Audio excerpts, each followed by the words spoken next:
कुंज बिहारी।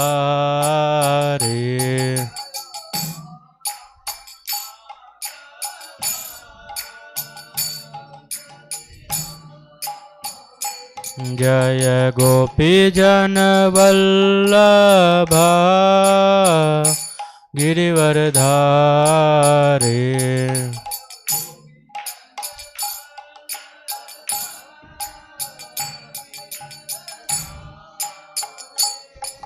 जय गोपी जन वल्लभा गिरिवरधारी।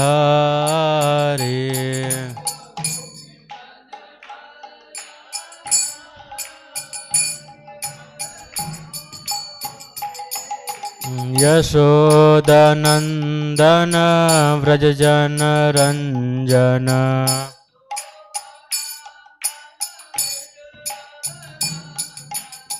यशोदनंदन व्रजजन रंजन।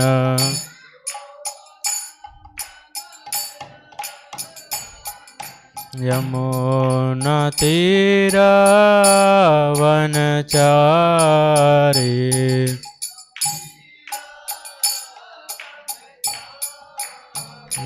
जय राधा माधवा कुंज बिहारी।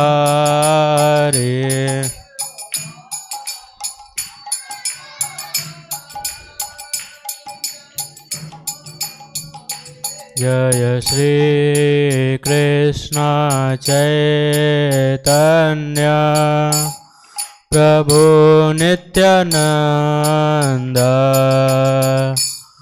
श्री अद्वैत गदाधर श्रीवासादि गौर भक्त वृंद।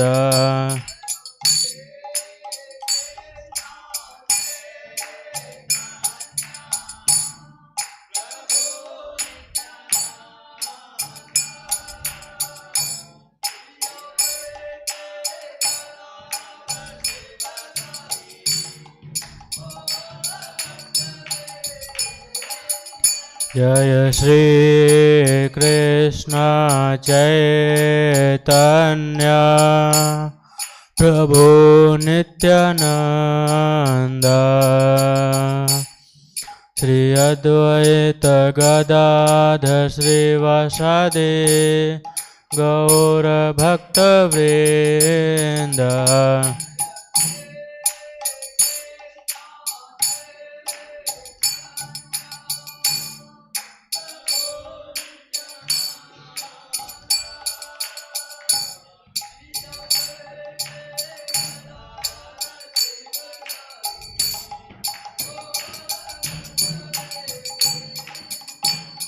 हरे कृष्णा कृष्णा कृष्णा हरे हरे, हरे राम राम राम हरे हरे।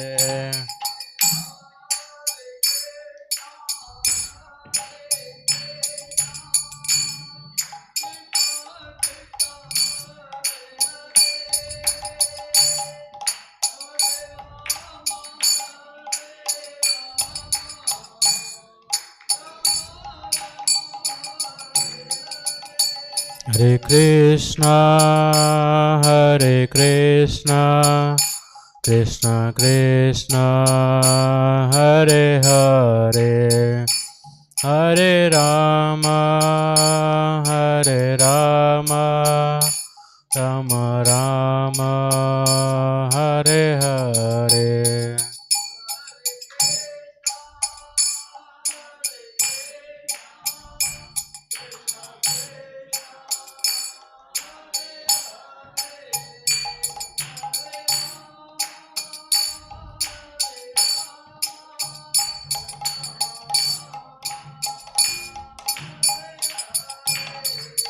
हरे Krishna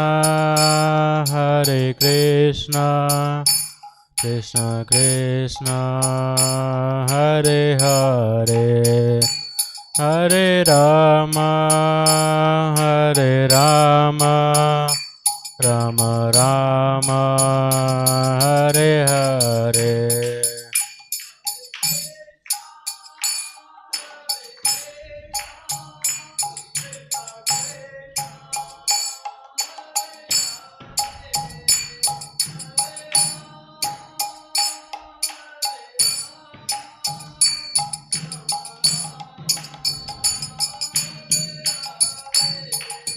Hare Krishna, Krishna Krishna, Hare Hare, Hare Rama, Rama Rama, Hare Hare.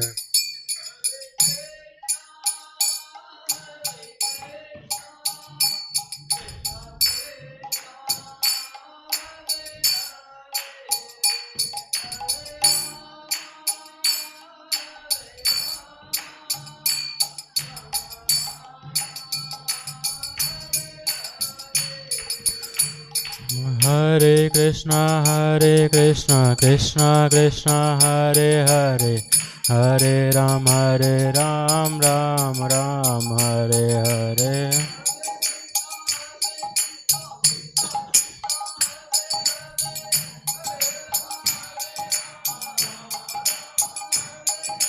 Hare Krishna, Krishna Krishna, Hare Hare, Hare Ram, Ram Ram, Hare Hare.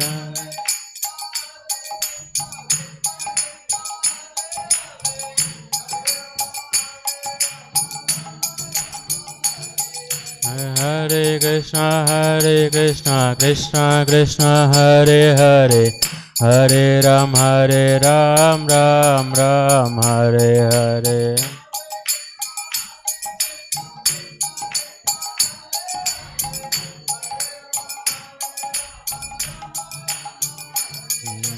Hare Krishna, Krishna Krishna, Hare Hare, Hare Ram, Ram Ram, Hare Hare.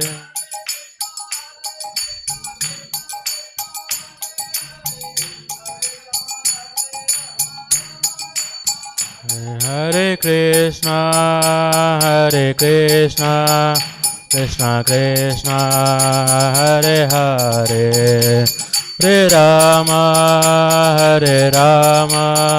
Rama Rama, Hare Hare.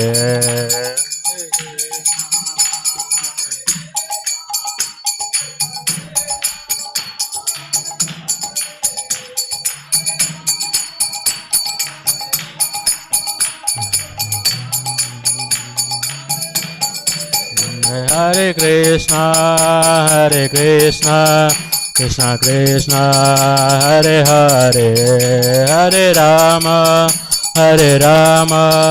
Rama Rama, Hare Hare.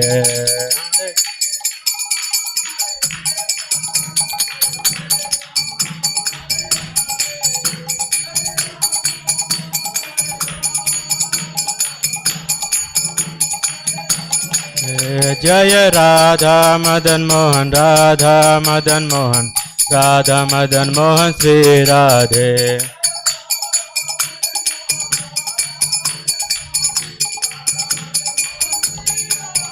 Jaya Jagannatha Baladeva Subhadra, Jaya Sudarshana.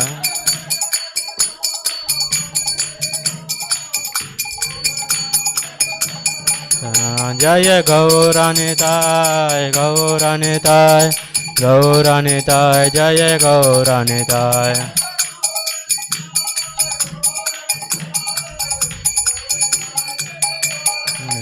Jaya Jaya Prabhupada, Prabhupada, Prabhupada, Jaya Prabhupada.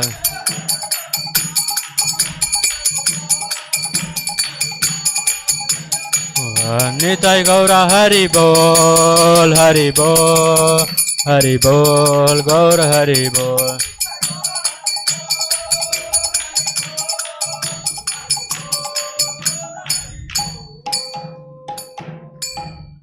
हरे नाम संकीर्तन के श्री श्री राधा मदन मोहन भगवान की, श्री श्री जगन्नाथ बलदेव सुभद्रा सुदर्शन की, श्री श्री गौर निताय भगवान की, जगत गुरु शिला प्रभुपाद की।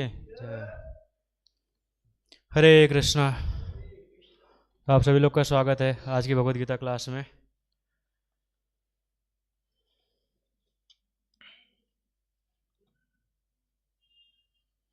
तो आज भगवद गीता के तीसरे अध्याय का 43वां श्लोक है। ये इस अध्याय का लास्ट श्लोक है।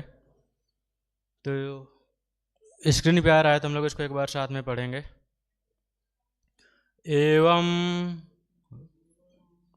बुद्धे परम बुद्ध्वा संस्तभ्य आत्मानं आत्मना जहि शत्रुं महाबाहो कामरूपं दुरासदम् एवं बुद्धे परम बुद्ध्वा संस्तभ्य आत्मानं आत्मनः जहि शत्रुं महाबाहो कामरूपं दुरासदम् एवं बुद्धे परम बुद्ध्वा संस्तभ्य आत्मनं आत्मनः जहि शत्रु महाबाहो कामरूपं दुरासदम् एवं बुद्धे परम बुद्ध्वा संस्तभ्यात्मानं आत्मनः जहि शत्रु महाबाहो कामरूपं दुरासदम्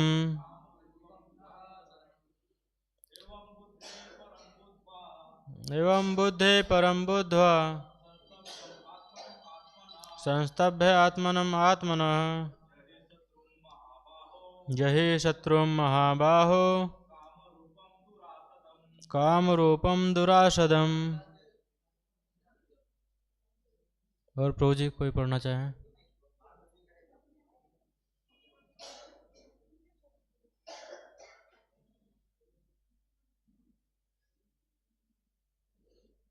माता जी कोई श्लोक पढ़ना चाहे?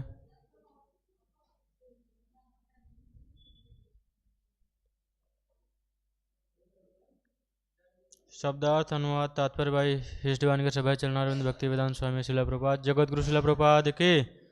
शब्दार्थ साथ में दोहराएंगे। एवं इस प्रकार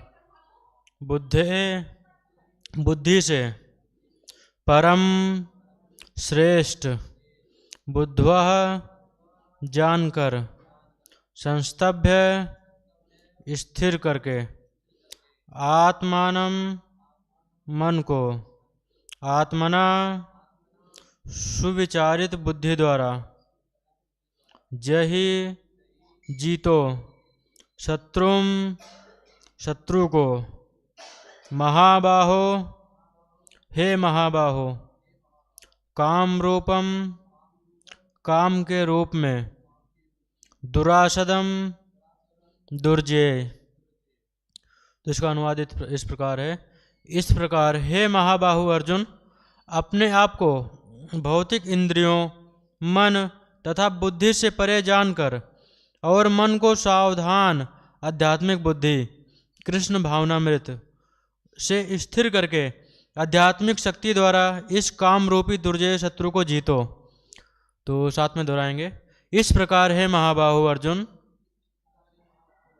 अपने आप को भौतिक इंद्रियों मन तथा बुद्धि से परे जानकर और मन को सावधान आध्यात्मिक बुद्धि कृष्ण भावनामृत से स्थिर करके आध्यात्मिक शक्ति द्वारा इस काम रूपी दुर्जय शत्रु को जीतो। तात्पर्य भगवद गीता का यह तृतीय अध्याय निष्कर्षतः मनुष्य को निर्देश देता है कि वह निर्विशेष शून्यवाद को चरम लक्ष्य न मानकर अपने आप को भगवान का शाश्वत सेवक समझते हुए कृष्ण भावनामृत में प्रवृत्त हो। भौतिक जीवन में मनुष्य काम तथा प्रकृति पर प्रभुत्व पाने की इच्छा से प्रभावित होता है। प्रभुत्व तथा इंद्रिय तृप्ति की इच्छाएं बद्ध जीव की परम शत्रु हैं, किंतु कृष्ण भावनामृत की शक्ति से मनुष्य इंद्रियों, मन तथा बुद्धि पर नियंत्रण रख सकता है। इसके लिए मनुष्य को सहसा अपने नियत कर्मों को बंद करने की आवश्यकता नहीं है, अपितु धीरे धीरे कृष्ण भावनामृत विकसित करके भौतिक इंद्रियों तथा मन से प्रभावित हुए बिना अपने शुद्ध स्वरूप के प्रति लक्षित स्थिर बुद्धि से दिव्य स्थिति को प्राप्त हुआ जा सकता है। यही इस अध्याय का सारांश है। सांसारिक जीवन की अपरिपक्व अवस्था में दार्शनिक चिंतन तथा यौगिक आसनों के अभ्यास से इंद्रियों को वश में करने के कृत्रिम प्रयासों से आध्यात्मिक जीवन प्राप्त करने में सहायता नहीं मिलती। उसे श्रेष्ठ बुद्धि द्वारा कृष्ण भावनामृत में प्रशिक्षित होना चाहिए। इस प्रकार श्रीमद् भगवद गीता के 3 अध्याय कर्मयोग का भक्ति वेदांत तात्पर्य पूर्ण हुआ। तो इस पर चर्चा करने से पहले हम गुरु परंपरा से भगवान से प्रार्थना करेंगे, जिससे हमें सही बुद्धि दें, जिससे हम सही चीज़ें बोल पाएँ जो आप सब लोगों के लिए हितकर हो। ओम ज्ञानतिमिरन्धस्य ज्ञानाञ्जनशलाकया चक्षुरुन्मीलितं येन तस्मै श्रीगुरवे नमः। श्रीचैतन्यमनोभीष्टं स्थापितं येन भूतले स्वयं रूप कदा मह्यं ददाति स्वपदान्तिकं। वन्देऽहं श्रीगुरो श्रीयुतपदकमलं श्रीगुरून् वैष्णवांश्च श्रीरूपं साग्रजातं सहगणरघुनाथान्वितं तं सजीवं साद्वैतं सावधूतं परिजनसहितं कृष्णचैतन्यदेवं श्रीराधाकृष्णपादान् सगलललिता श्रीविशाखान्वितांश्च। हे कृष्ण करुणा सिंधु दीनबंधु जगतपते गोपेश गोपिकाकांत राधाकांत नमोस्तुते। तप्त कांचन गौरांगी राधे वृंदावनेश्वरी वृषभानुसुते देवी प्रणमामि हरिप्रिये। वाञ्छाः कल्पतरुभ्यश्च कृपा सिन्धुभ्य एव च पतितानां पावनेभ्यो वैष्णवेभ्यो नमो नमः। जय श्री कृष्ण चैतन्य प्रभो नित्यानंद श्री अद्वैत गदाधर श्रीवासादि गौर भक्त वृंद। हरे कृष्णा कृष्ण कृष्ण हरे हरे, हरे राम राम राम हरे हरे। नमः ओं विष्णुपादाय कृष्णपृष्ठाय भूतले श्रीमते भक्तिवेदांत स्वामिनिति नामिने। नमस्ते सारस्वते देवे गौरवाणी प्रचारिणे निर्विशेष शून्यवादी पाश्चात्य देश तारिणे।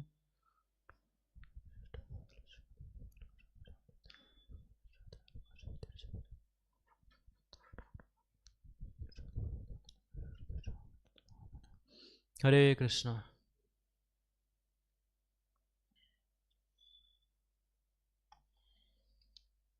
जैसा कि कल के श्लोक में हम लोगों ने पढ़ा था, 41 नंबर में भी हम लोग पढ़े हैं कि भगवान अर्जुन को बता रहे हैं, हे भरत वंशियों में श्रेष्ठ अर्जुन, प्रारंभ में ही इंद्रियों को वश में करके इस पाप के महान प्रतीक काम का दमन करो और ज्ञान तथा आत्म साक्षात्कार के इस विनाशकर्ता का वध करो। इस चैप्टर में जैसा कि हम लोग देख पा रहे हैं, भगवान काम के ऊपर ज़्यादा बल दे रहे हैं, इस काम को वध करने के लिए बोल रहे हैं। इस श्लोक में बोले हैं और आज का जो श्लोक उसमें भी यही चीज़ बोले हैं। 41 श्लोक नंबर है कि प्रारंभ में ही इंद्रियों को वश में करके इस पाप के महान प्रतीक काम का दमन करो और ज्ञान तथा आत्म साक्षात्कार के इस विनाशकर्ता का वध करो। कहने का मतलब ये जो लस्ट है, जो काम है, जो हमें खुद को एंजॉय करने की टेंडेंसी है, वे ज्ञान और आत्म साक्षात्कार सेल्फ रियलाइजेशन, इन दोनों को मतलब दुश्मन है ये। अगर हमारे अंदर लस्ट रहेगा तो हम ज्ञान नहीं प्राप्त कर पाएंगे, ना ही सेल्फ रियलाइज कर पाएंगे। हम कौन है, कहाँ से आए हैं, क्यों इस संसार में, हमारे जीवन का उद्देश्य क्या है। और उसके बाद इस श्लोक में बताते हैं भगवान, कर्म इंद्रियां जड़ पदार्थ की अपेक्षा श्रेष्ठ हैं। मन इंद्रियों से बढ़कर है, बुद्धि मन से भी उच्च है, और वह आत्मा बुद्धि से भी बढ़कर है। तो भगवान यहाँ पे हायरार्की बता रहे हैं। जो कर्मेंद्रियां हैं वो जड़ पदार्थ की अपेक्षा श्रेष्ठ हैं। जड़ पदार्थ मतलब जो पड़ा हुआ है, जो हिल नहीं सकता, उससे श्रेष्ठ है कर्म इंद्रियां, क्योंकि कुछ तो कर सकती हैं। और इनसे श्रेष्ठ है मन। जितनी भी इंद्रियां हैं इनसे अच्छा मन है। क्यों, कोई बताना चाहेगा?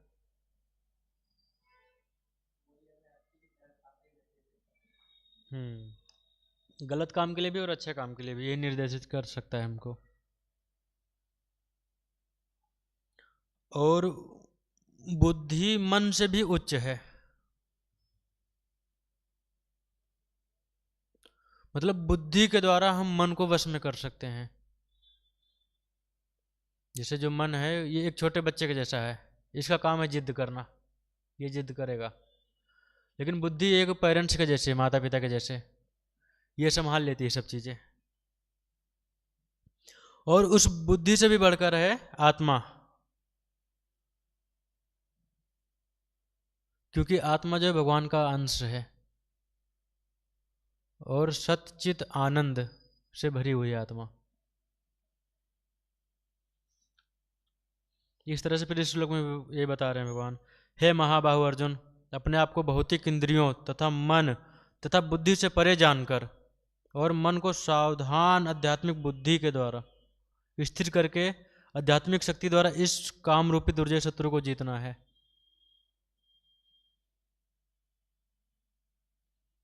बहुत बार क्या होता है, हम लोग इंद्रियों को ही अपना स्वयं समझ लेते हैं।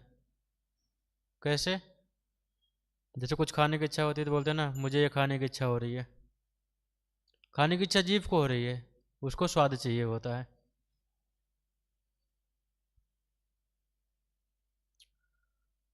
और मन, हम बोलते हैं ना, मेरा मन ऐसा कर रहा है। लोग बोलते हैं ना मेरा मन, मतलब हम मन भी नहीं है और हम बुद्धि भी नहीं है। मेरी बुद्धि तीव्र है, मेरी बुद्धि मंद है, तो इस हिसाब से हम बुद्धि भी नहीं है। मन, भगवान बोल रहे हैं अपने आप को भौतिक इंद्रियों, मन तथा बुद्धि से परे जानकर, मतलब हमको इन सब चीज़ों से खुद को अलग करना पड़ेगा। जब तक हम इसी में पड़े रहेंगे हम खुद को समझ ही नहीं पाएंगे। भगवान बोलते हैं ना, देहात में बुद्धि से ऊपर उठो।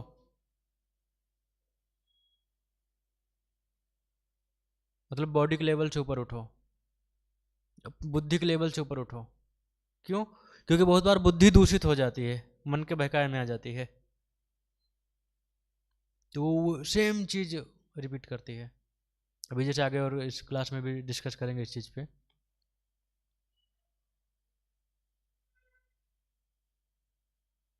तो आप लोगों से एक प्रश्न है, ठीक है? अभी नए साल को 1 महीने हो चुके हैं, ठीक है? कितने लोगों ने संकल्प लिया था कि वो गुस्सा नहीं करेंगे या सुबह जल्दी उठेंगे? और उसमें से कितने लोग फेल हुए? हम सब लोग ना न्यू ईयर रेजोल्यूशन लेते हैं, नए साल पे संकल्प बनाते हैं। हम सब लोगों ने लिया होगा। हाँ,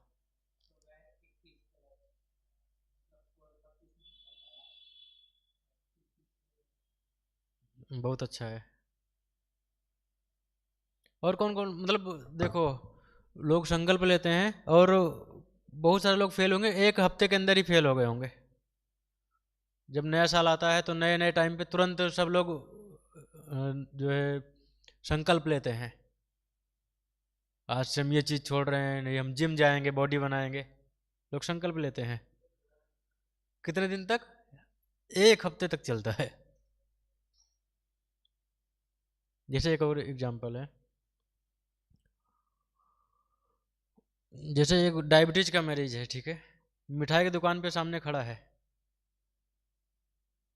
डॉक्टर ने मना किया आपको नहीं खाना है मिठाई, स्वीट्स नहीं खानी है, फिर भी व्यक्ति मिठाई उठा ही लेता है। डॉक्टर ने बता रखा है, उसको भी पता है, क्यों? आप सब लोगों के क्वेश्चन है। ऐसी कौन सी अदृश्य शक्ति है जो हमसे हमारा ही विनाश करवा रही है? हमें पता है ये चीज़ हमें नहीं करना है, हमें सिगरेट नहीं पीना है, इससे कौन कैंसर होगा। जो सिगरेट की डिब्बी होती है उस पर बना रहता है किस तरह से कैंसर होता है। जो तंबाकू होती है उस पर लिखा रहता है तंबाकू जानलेवा है, फिर भी व्यक्ति ले रहा है, क्यों? आप लोग बताइए, सोचने वाली बात है कि नहीं है? अगर आपको बताया जाए कि इस टेम्पल हॉल में मत आना, यहाँ पे सांप है, अभी सब लोग तुरंत भाग जाएंगे, भागेंगे? तुरंत भाग जाएंगे, खाली कर देंगे। वही सिगरेट की डिब्बी पे लिखा रहता है आपका ये हालत होने वाला है, फ्यूचर दिखाता है। तंबाकू पे लिखा होता साफ साफ तंबाकू जानलेवा है। हम लोग बचपन में देखते थे तंबाकू जानलेवा है, फिर भी लोग नहीं समझ रहे हैं। तो अर्जुन ने पिछले श्लोक में यही पूछा था, ना चाहते हुए भी पाप क्यों होता है, भगवान से पूछे थे। तीसरे अध्याय के 36वें 37वें श्लोक में अर्जुन यही पूछते हैं।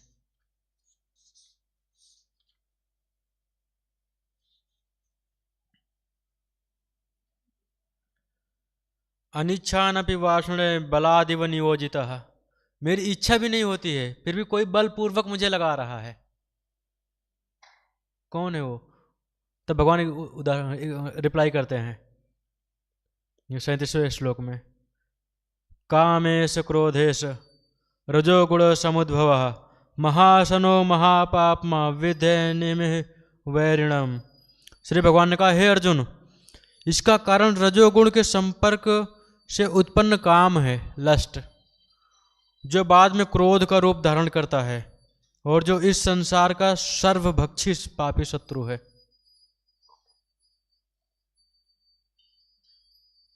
भगवान देखो एकदम लोकेशन मतलब एग्जैक्ट बता दिए है, कंप्लीट एड्रेस, कंप्लीट डिटेल। रजोगुण से उत्पन्न काम है जो बाद में क्रोध का रूप धारण करता है और इस संसार का सर्वभक्षी पापी शत्रु है जो लस्ट है। कितना डेंजरस है ये। अब इसे में भगवान प्लान बता रहे हैं। अभी ये बताया कि ये आपका शत्रु है, अब यहाँ पे भगवान बता रहे हैं युद्ध करना कैसे है, यहाँ पे बताएं। उसके बाद फिर आगे भगवान बताते हैं ये जो काम है किस तरह से शत्रु है ये। तो यहाँ पे बताते हैं, इस प्रकार ज्ञान में जीवात्मा की शुद्ध चेतना उसके काम रूपी नित्य शत्रु से ढकी रहती है, जो कभी भी तुष्ट नहीं होता और अग्नि के समान जलता रहता है। जो लस्ट है, जो काम है, ये आग के समान जलता है, अग्नि के जैसा, ये कभी तुष्ट नहीं होता। लोग सोचते हैं कि जैसे आप देखते होंगे बहुत सारे लोग जो सिगरेट पीते हैं वो छोड़ना चाहते हैं, फिर उनको तलब लगती है, नहीं सिगरेट पीने की इच्छा है, बहुत इच्छा हो रही है। अगर वो कंट्रोल कर लेंगे तो अगली बार जो इसका वेग आएगा वो कम आएगा, लेकिन वो क्या करते हैं साइड में जाके एक सिगरेट पी लेंगे, एक सिगरेट पियेंगे, फिर दूसरी बार जो आएगा तो और तेजी से आंधी आती है। इसके अलावा फिर भगवान 40वें श्लोक में इसका लोकेशन भी बताते हैं। ये जो शत्रु है, आप दुश्मन के बारे में जान गए, इसकी ताकत कितनी है ये जान गए, बता रहे हैं आवृतम ज्ञान में तेन, ज्ञान को ढक देता है और इस तरह से फिर पाप कराता है। फिर आगे बताते हैं लोकेशन, इंद्रियः मनः इंद्रियाणि मनोह बुद्धिरस्त अधिष्ठान मुच्यते एतैर्मोहस्तेव ज्ञानमृत देहिनम। इंद्रियां, मन तथा बुद्धि इस काम के निवास स्थान है, लोकेशन। दुश्मन है तो उसकी पावर पता चल गई, अब लोकेशन पता होनी चाहिए ना कहाँ पर है, तभी अटैक करेंगे ना। इसके द्वारा, इनके द्वारा यह काम जीवात्मा के वास्तविक ज्ञान को ढक कर उसे मोहित करता है। कहाँ कहाँ पर लस्ट है? इंद्रियां, मन तथा बुद्धि, मतलब इन तीन चीज़ों पे हमें ध्यान देना है। तो भगवान इस श्लोक में भी यही बताते हैं, आज के श्लोक में भी देख सकते हैं लिखा है, अपने आप को भौतिक इंद्रियां, मन तथा बुद्धि से अलग मानो पहले तो, क्योंकि अगर आप उसी जगह पे खुद को मानोगे तो आप नहीं युद्ध कर पाओगे। यहाँ पे बता रहे हैं लड़ाई करने का भगवान प्लान बताए, साधारण लड़ाई नहीं है ये, इसलिए इसको साधारण हथियार से नहीं जीतना है, इसको कंट्रोल करना है। अब थोड़ा जैसे हम पहले के देखते हैं, जिसमें अर्जुन स्टार्टिंग में सोचते हैं, जो पहले से 8 अध्याय है उसमें भगवान से बोलते हैं आप मुझसे युद्ध क्यों कराना चाहते हैं, अभी आप बताए कि इससे पाप लगेगा, या आप मुझे कंफ्यूज कर दिए हैं, मैं क्या करूं। अर्जुन फिर माफी चाहते हैं, बोलते हैं मैं युद्ध नहीं करूंगा, मतलब रोने लगते हैं, मैं कैसे अपने रिश्तेदारों को मारूंगा, हाथ कांपने लगते हैं उनके, धनुष छूटता है। फिर भगवान बोलते हैं हरे कृष्ण, तो बोलते हैं, अर्जुन बोलता है कि मैं जंगल चला जाऊंगा, वहां जाकर मैं तपस्या करूंगा, भले मुझे मार दे लेकिन मैं इनको नहीं मारूंगा। तो भगवान बोलते हैं कि अगर आप इस तरह से कर रहे हैं तो मिथ्याचार है ना। क्यों? क्षत्रिय हो, क्षत्रिय का स्वभाव है युद्ध करना ना, आप यहाँ पे आपको युद्ध करना चाहिए, वो भाग रहे हैं, भगवान भागने नहीं दे रहे हैं उनको। तो जैसे आगे का श्लोक है, फिर यहाँ पे बताते हैं कर्मयोग का चक्र कैसे चलता है, हम जो भी खाते हैं वो बारिश से आता है, बारिश यज्ञ से होती है। जिसमें बताया गया है जैसे हम लोग जब गवर्नमेंट को टैक्स नहीं देते हैं तो ईडी छापा मारती है, फिर जितना भी होता है सब जब्त हो जाता है, ये पनिशमेंट रहता है हमारे लिए। इसी तरह से जब हम भगवान के लिए जो हम यज्ञ करते हैं वो भगवान के लिए एक तरह से हम लोग टैक्स देते हैं। क्यों? क्योंकि हम हवा यूज कर रहे हैं, पानी यूज करते हैं, ये सब देवता लोग दे रहे हैं, तो उनके लिए हमें यज्ञ करना होता है। जो व्यक्ति ऐसा नहीं करता है उसको चोर बोला गया है, वो चोर है। अगर आपको बताया गया मतलब आप ले रहे हैं कुछ भी, आप भगवान को दे नहीं रहे हैं, जाहिर सी बात आप चोर हैं, जब चोर हैं तो फिर आपको पनिशमेंट मिलेगा। ये 9 से 16 तक बताए हैं। उसके बाद फिर भगवान बताते हैं मतलब एक लीडर व्यक्ति को कैसे होना चाहिए, अर्जुन को बताते हैं। तो भगवान बोलते हैं यदि यदि आचरत श्रेष्ठा तद तद एव तरो जना, जिस तरह से जो समाज में उच्च लोग होते हैं जैसा आदर्श सेट करते हैं वैसा लोग उसको फॉलो करते हैं, उसी तरह से लोग चलते हैं। जैसे आजकल आप देखते होंगे पेरेंट्स का बहुत ज़्यादा कंप्लेन रहता है कि मेरा बेटा सिगरेट पीता है या मेरा बेटा गलत काम कर रहा है, उसको ऐसा नहीं करना चाहिए, बहुत ज़्यादा फ़ोन चलाता है, बहुत लोग बोलते हैं, हम लोग भी जाते हैं, हम लोगों से बोलते हैं बहुत फ़ोन चलाते हैं। अब यहाँ पे जो पेरेंट्स हैं वो खुद फ़ोन में बिजी हैं, फ़ोन में लगे पड़े हैं, फ़ोन ही चला रहे हैं, पिताजी वो खुद सिगरेट पी रहे हैं। अब बच्चे को आप बोलोगे आप सिगरेट मत पियो, वो कैसे मानेगा? जो आप कर रहे हो, जो आपके सामने देखेगा वही वो सीखेगा ना। इस तरह से अगर जैसे इसीलिए भगवान बता रहे हैं अगर तुम युद्ध से भागोगे तो जो आपके सैनिक वो भी युद्ध से भाग जाएंगे। तो ये आचरण सेट करना, इसलिए ये आचरण नहीं सेट करना है, बता रहे हैं। अगर आप किसी लीडिंग पोजीशन पे हैं तो आपको एकदम टॉप स्टैंडर्ड सेट करना चाहिए।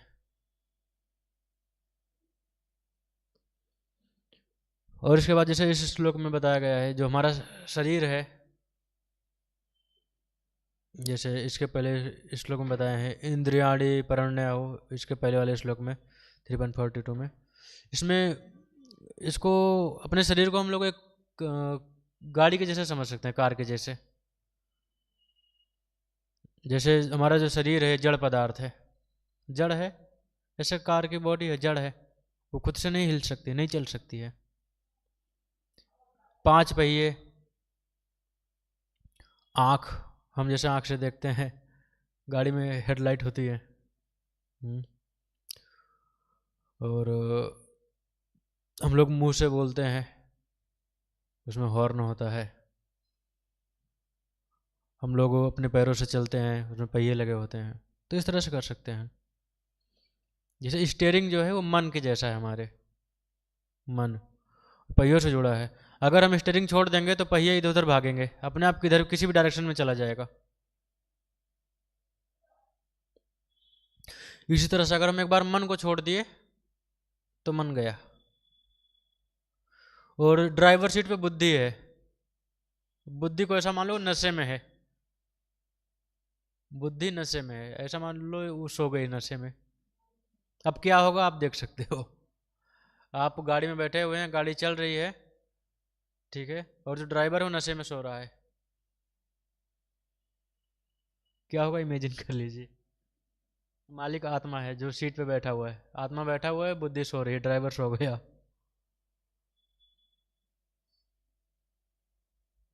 सेम चीज हम इसी को एज कठोपनिषद में इसको रथ के जैसा भी तुलना किया गया है हमारे शरीर को। जैसे जो 5 इंद्रियां हैं 5 घोड़े के जैसी हैं, मन जो है लगाम के जैसा है, बुद्धि जो है सारथी के जैसी है, आत्मा ड्राइवर जो बैठा है, जो यात्रा कर रहा है, पैसेंजर है। जब बुद्धि ड्राइवर सो जाती है, लगाम छूट गई हाथ से, अब घोड़े 5 दिशा में भागेंगे अपना। अब रथ कहाँ जाएगा, किस दिशा में जाएगा, भगवान ही जाने कहाँ हम पहुंचेंगे। इसलिए इसमें बता रहे हैं, इस श्लोक का यही मतलब है, बुद्धि को जगाओ। आज के श्लोक में बता रहे हैं कृष्ण भावनामृत के जरिए बुद्धि को जगाओ।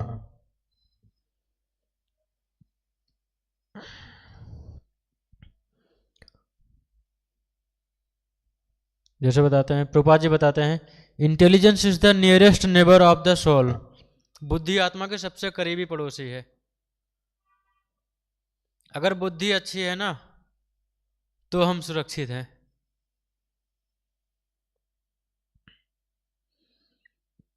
और जैसे इसमें अगर हम सोच रहे हैं कि हमारा मन विचलित है, नहीं वश में है, तो हम क्या कर सकते हैं इसके लिए, हमारे हाथ में क्या है। अभी तक तो ये प्रॉब्लम्स हमने डिस्कस किया कि मन अगर वश में नहीं तो ये दिक्कतें हो सकती हैं। मन अपने आप जाएगा, गाड़ी अपने आप चलेगी, हम कहाँ जाएंगे कुछ पता नहीं है। हम काम को वश में नहीं करेंगे तो काम हमें बर्बाद कर देगा। भगवान बता रहे हैं सबसे बड़ा शत्रु है। अब यहाँ पे हम देखेंगे कैसे इसका सॉल्यूशन है। तो इसमें अम्बरीश महाराज जी की कहानी आती है, स्टोरी, पास्ट टाइम आता है श्रीमद् भागवतम के 9वें स्कंद के 4थे अध्याय में। तो अम्बरीश महाराज राजा थे, ठीक है, और वो अपनी 10 इंद्रियों को भगवान की सेवा में लगा के रखते थे हमेशा। उनके पास क्या नहीं था, उनके पास सब कुछ था। राजा है, इतना सौंदर्य है, भोग करने की सब सामग्री है, राजा है तो भोग करने की सामग्री होगी, इतना सारा धन है, लेकिन वो हमेशा अपने कान से भगवान के गुणगान सुनते थे, अपने हाथों से मंदिर को साफ सफाई करते थे, अपने हाथों से आके पैरों से मंदिर चल के जाते थे, तीर्थ यात्रा में जाते थे, जुबान से हमेशा भगवान का गुणगान करते थे, नाक से भगवान के चरण कमलों का जो फूल होता है उसको उसकी सुगंध लेते हैं। इस तरह से अपने 10 इंद्रियों को भगवान की सेवा में लगा के रखे थे।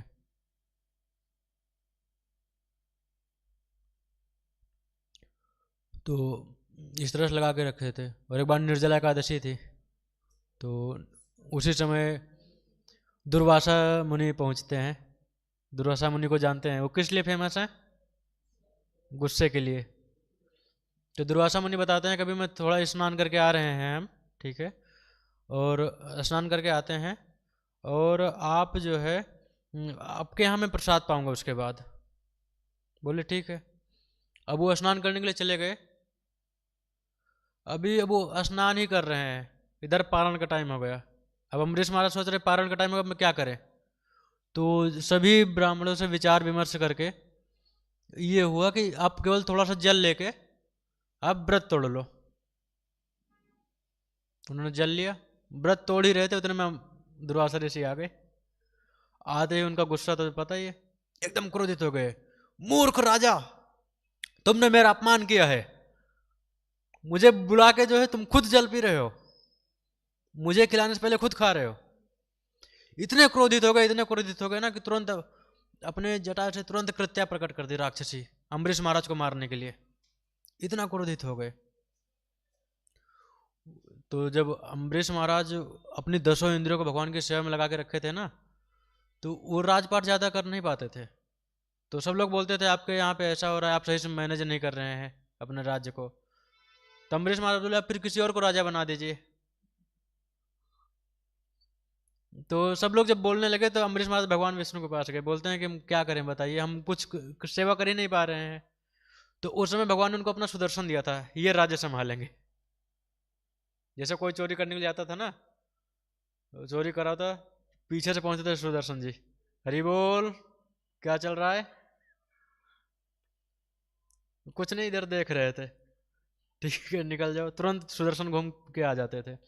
तो जैसे अम्बरीश महाराज को मारने के लिए कृत्या राक्षसी प्रकट की दुर्वासा ऋषि ने, तुरंत सुदर्शन प्रकट हो गए, तुरंत कृत्या को मार दिए और दुर्वासा ऋषि के पीछे पड़ गए सुदर्शन महाराज। अब दुर्वासा ऋषि भाग रहे हैं, भाग रहे हैं, भाग रहे हैं, अपने पिताजी के पास गए, ब्रह्मा जी के पास, बचाइए बचाइए। क्या पिताजी पूछ रहे क्या हुआ, क्या हुआ, बताओ बताओ। बोल रहे अपराध हुआ है, किसके प्रति, अम्बरीश महाराज के प्रति, वैष्णव अपराध, वैष्णव अपराध हुए, तो यहाँ क्यों आए हो, जल्दी से भागो यहाँ से, अपने साथ साथ ब्रह्मलोक भी ले जाओगे तुम। तुरंत भगा दिए। फिर भाग के तुरंत जाते हैं शिव जी के पास, शिव जी से प्रार्थना करते हैं मुझे बचाओ, मेरी रक्षा करो। बोले क्या हुआ, सुदर्शन मेरे पीछे पड़ा है, सुदर्शन मेरे आपके पीछे पड़ा है, तो यहाँ पे क्यों आए हो, यहाँ से जल्दी जाओ, हमारा कैलाश क्यों डुबाना चाहते हो, हमारा कैलाश पर्वत चला जाएगा। फिर भाग के भगवान विष्णु के पास जाते हैं, बोलते हैं भगवान विष्णु से प्रार्थना करते हैं आप अपने अस्त्र से मुझे बचाइए। भगवान बोलते हैं मैं तो अपने भक्तों के अधीन हूँ, मेरे भक्त जैसा चाहे वैसा मुझे यूज कर सकते हैं, मैं तो स्वतंत्र नहीं हूँ, सुदर्शन मेरे भक्त हैं, जैसा चाहे वैसा कर सकते हैं।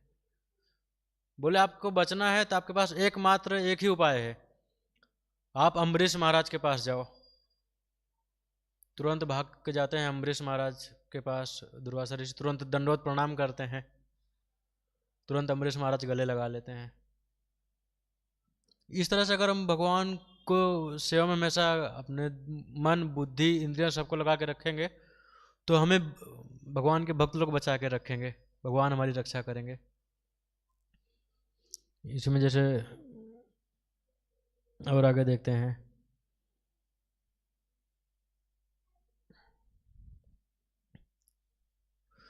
जैसे कभी कभी हम अम्बरीश महाराज नहीं बन पाते हैं, ठीक है, हम अपनी 10 इंद्रियां नहीं लगा पाते हैं, बहुत ज़्यादा बाहर बिजी रहते हैं, माया दबोच लेती है, अब क्या करें,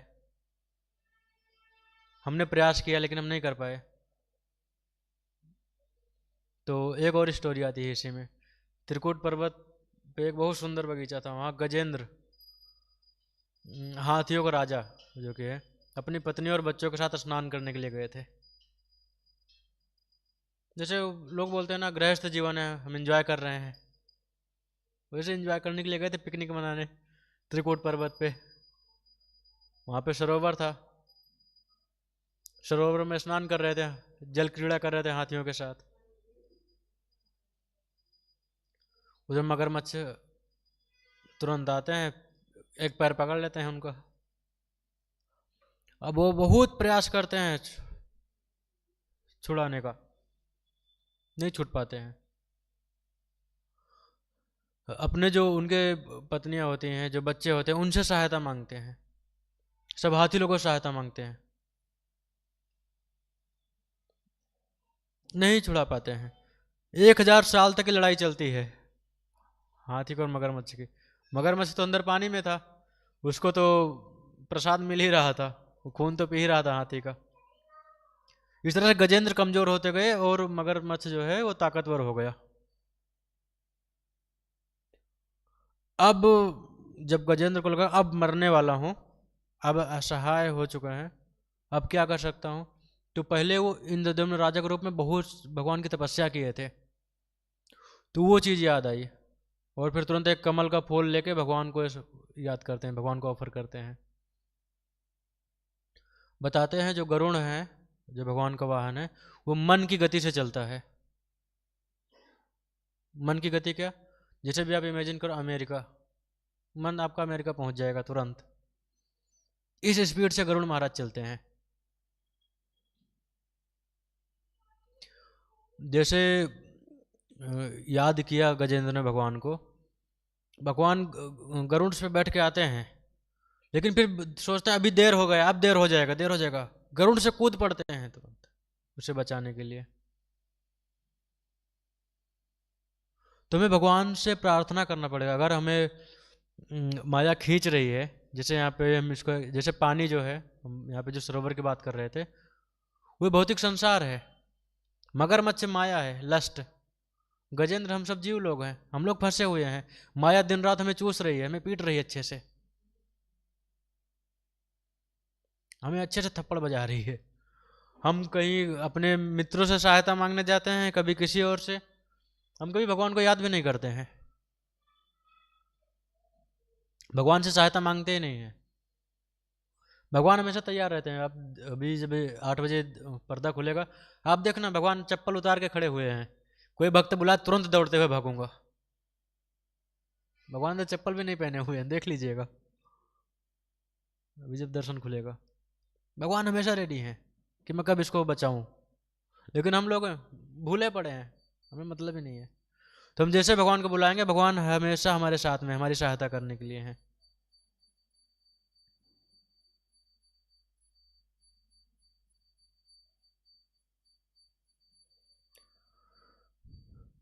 यही चीज़ है जो हम लोगों ने डिस्कस किया।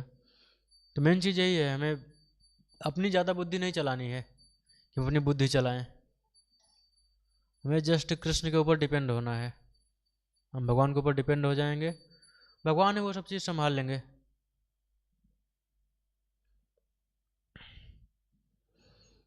और जैसे हम लोग इस श्लोक में ही देख रहे हैं, देख पा रहे हैं कि जो बुद्धि है, उसको अगर हम भगवान की सेवा में लगा के रखते हैं, तो बुद्धि जो है वो हमारे मन को कंट्रोल कर लेगी। जैसे एग्जाम्पल के लिए, जैसे ये जब हमें भटका सकती है, जैसे जुबान बोलती है, जीवा बोलती है कि रसगुल्ला देखते गुलाब जामुन खाना है। मन बोलता है हाँ खा तो लेते हैं, खा सकते हैं, मन उसके बस में आ गया। बुद्धि बोल रही है हाँ ठीक है खा लो, मन बोला हाँ मजा आएगा खा लो, बुद्धि बोल रही है हाँ ठीक है खाओ, मतलब बुद्धि भी दूषित हो गई। तो ये हमारे लिए और ज़्यादा डेंजरस स्थिति है। तो हमें एटलीस्ट अपनी बुद्धि को बचा के रखना है कि हमारी बुद्धि मन के चपेट में ना आ जाए। तो ऐसा कैसे होगा कि हम अपनी बुद्धि को ताकतवर कैसे बना सकते हैं? तो ताकतवर, अपनी बुद्धि को ताकतवर बनाने के लिए 3 तरीके हैं। सबसे पहले शास्त्रों का अध्ययन, हम लोग शास्त्रों का अध्ययन कर सकते हैं, शास्त्र पढ़ सकते हैं, भगवत गीता पढ़ सकते हैं। ये भगवत गीता जो है, ये भगवान ने केवल अर्जुन के लिए नहीं बोली है कि केवल उनके लिए बोल दिया बस काम खत्म, ये उनके माध्यम से हम सबको बोला गया है। अगर इसको हम देखेंगे, इसको अगर हम पढ़ेंगे, तो इसमें मतलब एक भी आपकी ऐसी प्रॉब्लम नहीं जिसका सॉल्यूशन इसमें नहीं हो। यहाँ तक कि बहुत बार प्रमाणित भी हुआ है, अगर आप बहुत ज़्यादा परेशान हैं ना, बहुत ज़्यादा परेशान हैं, आप भगवान को याद करके भगवत गीता को ऐसे खोल दो, जैसे भगवत गीता लिए है ना, इसको कुछ नहीं करना, सिंपल ऐसा खोल दो, आप पढ़ेंगे तो आपको उस पेज में, ये दोनों पेज जो हैं, यहीं पे आपकी प्रॉब्लम का सॉल्यूशन मिल जाएगा। इतनी पावरफुल है भगवत गीता। बहुत लोगों ने ट्राई किया है इस चीज़ को, हम लोग नहीं पढ़ते इसलिए हमें पता ही नहीं है। अभी बहुत खराब स्थिति होती जा रही है। और अन्य जो धर्म है उसमें देखेंगे अन्य लोगों में, वो बचपन से ही अपने बच्चों को सब कुछ पढ़ा के रेडी कर रखते हैं। 5 साल की अवस्था से एकदम कुरान पढ़ा देंगे। और भी लोग जैसे हैं जो ईसाई लोग हैं वो बाइबल पढ़ा देंगे पूरा, जो क्रिश्चियन लोग हैं। हम लोग हैं, अगर हमारे यहाँ पे बच्चा, अगर 5 साल का बच्चा या कोई भी, यहाँ तक कि 20 साल का बच्चा अगर भगवत गीता लेके बैठ गया ना, घर में मातम मनाया जाता है, रोने लगेंगे, हाय मेरा बेटा साधु बन गया, केवल भगवत गीता पढ़ लेने मात्र से। बहुत सारी ऐसी स्थिति है। वहां पे अन्य धर्मों में जो है, अगर कोई व्यक्ति ना उसमें जैसे हमारे यहाँ पे साधु सन्यासी होता है, अगर वहाँ पे जैसे कोई ज्वाइन करता है, कोई मौलवी बनता है ना, वहाँ पे इसके लिए दावत की जाती है, बहुत नाम होता है उनका, व्यक्ति मौलवी बना। हमारे यहाँ पे अगर कोई व्यक्ति गलती से भी अगर इस्कॉन आने लगा ना, तो उसके लिए अलग अलग चर्चाएं शुरू हो जाएंगे।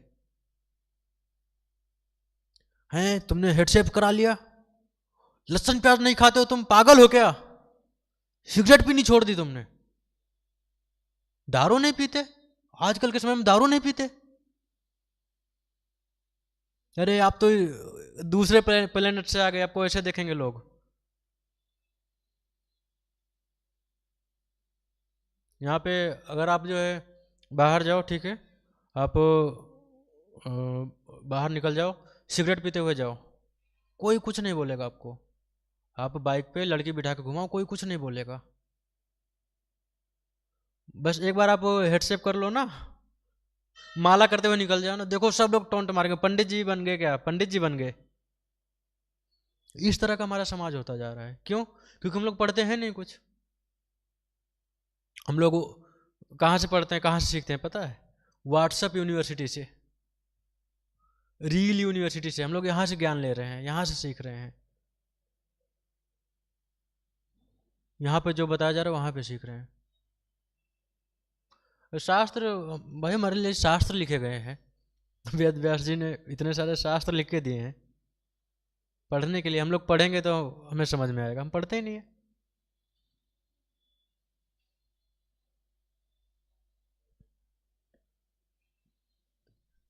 तो आप सब लोगों का कोई प्रश्न? यहीं तक डिस्कशन था हमारा। इससे रिलेटेड कोई क्वेश्चन हो तो आप लोग पूछ सकते हैं आज की क्लास से। 2 मिनट में एक समरी बता देता हूँ इसका, आज की क्लास में हम लोगों ने क्या क्या डिस्कस किया, उसके बाद फिर प्रश्न ले सकते हैं। मतलब हमने इसमें ये सीखा है कि जो दुश्मन है तो बाहर नहीं है, हमारे अंदर ही है। भगवान जैसे उसका पूरा मतलब ऑपरेशन करके बता दिए हैं, दुश्मन कौन है, कहाँ रहता है, कितना ताकतवर है, सब कुछ बता दिए हैं। और हमें सीखा कि जो लड़ाई है हमें बुद्धि के स्तर पर लड़ाई करनी है, और जो हथियार है वो है सेवा और प्रार्थना। भगवान से प्रार्थना करना है, और हमेशा हमें खुद को भगवान की सेवा में लगा के रखना है। 1 सेकंड के लिए भी मन को फ्री मत छोड़ो। आपके पास समय है, आप सेवा करो। हमारे यहाँ मंदिर में इतनी सारी सेवाएं हैं, इतनी सारी सेवाएं हैं, सेवा करिए। आपको पीपीटी बनानी थी, पीपीटी बनाइए। आपको साफ सफाई करना था, साफ सफाई करिए। कुकिंग करना था, कुकिंग करिए। बहुत सारी सेवाएं हैं। तो यहीं पे बता रहे हैं कि भगवान बोल रहे हैं कि इसको बुद्धि से जीतना है काम को, और ये परंपरा है, और इस तरह से हम लोगों ने सीखा। और बुद्धि को तेज करने के 3 तरीके, सबसे पहले शास्त्र के बारे में बताया, उसके बाद श्रवण करके हम लोग, जैसे आप लोग आए हैं अभी सुन रहे हैं, ऐसे रेगुलर सुन सकते हैं। आप लोग डेली आ सकते हैं या डेली घर पे सुन सकते हैं।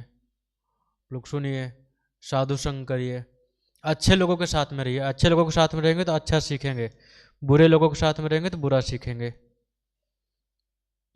और डेली नाम जप करिए, ठीक है। और जैसा बताया था, आप लोग देख सकते हैं भगवान बिना चप्पल के खड़े हैं, अब देख लीजिए।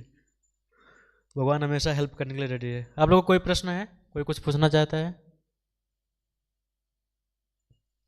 ठीक है, धन्यवाद आप सबका। हरे कृष्णा। जगत गुरु शिला प्रभु।